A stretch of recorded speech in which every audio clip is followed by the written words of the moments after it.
আহ আসসালামু আলাইকুম সবাইকে। সবাই কেমন আছেন? আশা করি সবাই ভালো আছেন। আলহামদুলিল্লাহ আমরাও ভালো আছি। চলে আসলাম নতুন একটি ব্লগ নিয়ে। আজকের ব্লগটা সকাল থেকে শুরু করলাম। আজকে হচ্ছে আরাফাতের দিন।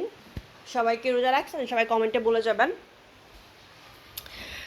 আজকে বাসার অবস্থা খুবই খারাপ। এগুলো হচ্ছে পরিষ্কার করবো ঈদের আগে।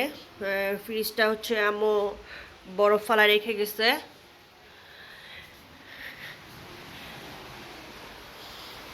রুমের কি অবস্থা এগুলো সব গুছাইতে হবে। আমরা বাচ্চারা একটু আগে ঘুমের থেকে উঠছে। এই তো ভিডিওটি ভালো লাগলে সবাই লাইক কমেন্ট আর সাবস্ক্রাইব করে দিবেন। বাহিরে হচ্ছে প্রচুর অন্ধকার হয়ে গেছে, মানে বৃষ্টি আসবে। বৃষ্টি অলরেডি হইতেছে। আমার বাচ্চা হচ্ছে বাসায় নাই, সে হচ্ছে তার নানুর সাথে বাহিরে গেছে।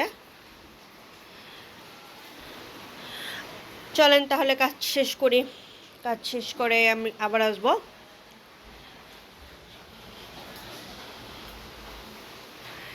এটা হচ্ছে আমার ইকোরিয়ামের ফিশ।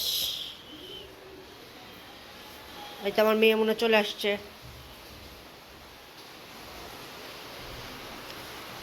দাঁড়ান আপনাদেরকে ওয়েদারটা দেখাই। যেহেতু আমরা নিচতলায় থাকি তো তো অত ভালো করে কিছু বোঝা যায় না, বা সেটা চেঞ্জ করা দরকার। নিচ থেকে কিছুই দেখা যায় না। এ হচ্ছে আমার টুকটুকি। ওরা আমাদের কাছে অনেক বছর ধরেই আছে। ওদের বয়স 6 বছর। 6 বছর।